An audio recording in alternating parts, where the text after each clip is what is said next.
안녕하세요. 안과박원장 박성준 원장입니다. 두 번째는 이거는 이제 그 비문증, 날파리증이라고도 하는데 수술하고 났더니 잘 보이는데 뭐 막 떠다녀요, 뭐 이렇게 얘기를 하는 거예요.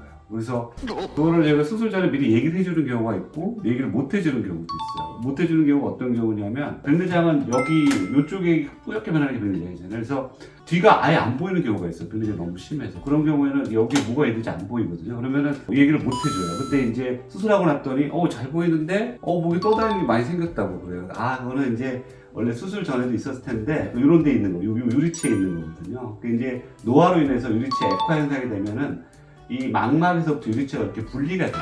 그러면서 여기 떠다니는 것들이 좀 생기는 거거든요. 이거는 노화 현상이기도 하고 고도근식에서는 이제 액화 현상이 빨리 오기 때문에 이런 변성이 그래서 더 빨리 생겨요. 그래서 대부분 문제가 없지만 이제 망막이 찢어지거나 하도 문제가 되기 때문에 그럴 때 레이저 치료 같은 걸 해줘야 되는 거예요. 그래서 비문증에 대해서 설명을 해주면 가끔 가다가 이렇게 좀 째려보는 사람이 있어요. 아유, 저거 또 수술 잘못해놓고 나서 변명한다. 막 이렇게 너무 억울해. 그럴 때 너무 억울해가지고.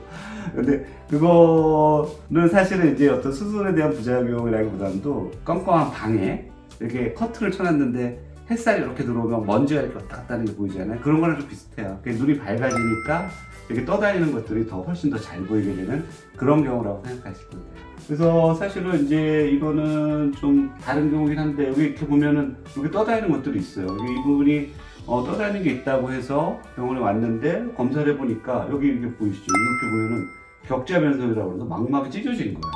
격자 변성인데 약간 들뜬 게 보여가지고 이거는 잘못하면 여기 물이 들어가게 되면 망막이 들떠버려서 망막 박리가 되면 이제 실명하는 경우가 있어서 저희가 이제 레이저를 해줬어요. 레이저를 해주면 어떤 거냐면 여기다 이렇게 그 구멍이 생긴 부분에 주변으로 해서 아르곤 레이저로 그렇게 어떻게 보면 지져준다고 생각하면 되거든요. 그러니까 이제 벽지가 떨어지는데 거기에 이제 풀칠을 했다고 생각하면 돼요. 그렇게 되면은 여기가 들뜨는 경우나 이제 물이 새서 들어가는 경우가 더 적어지기 때문에 그런 것들을 막아주죠. 하지만 이걸 했다고 해서 막 떠다니는 게 없어지는 건 아니에요. 그래서 단지 이제 어떤 더 심한 망막 박리 같은 합병증이 생기는 걸 막아주는 거거든요. 그래서 그런 것들. 그래서 백내장 수술은 잘 됐는데 불편해하는 거, 날파리증, 비문증. 근데 그 수술의 잘못은 아니라는 거 꼭 알고 계시고요.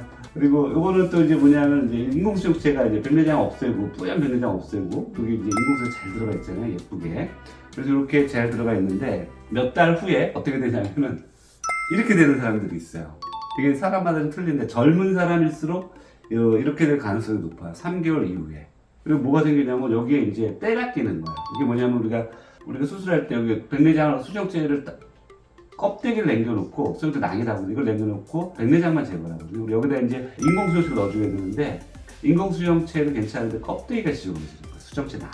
그래서 어떻게 해주냐면 레이저로 이건 또 야그 레이저라고 해서 이걸 터트려줘야 돼요. 그것들을. 그렇게 되면은 잘 보이게 돼요. 저게 이제 한 6개월 정도, 3에서 6개월 지나면 이런 것들이 보통 생기거든요. 그래서 그때 시력이 떨어졌다고 보시는 분들이 많아요. 그래서 처음에 잘 보이는데 지금 안 보여요. 그래서 보면 이렇게 아까 이렇게 훈황훈탁, 코발 백내장이라고도 하거든요. 그래서 이런 것들이 생길 수가 있어요. 이거는 이제 뭐 레이저만 하면, 야구 레이저만 하면 금방 좋아지기 때문에 그렇게 걱정할 건 아니고요. 또 하나는 이제 그 황반 부종이라고 해서 당뇨나 고혈압, 뭐 포도막염, 이런 또 망막 이상 이런 게 수술 전에도 있었던 사람들은 이 망막이 혈관이 이렇게 새요, 물 성분이.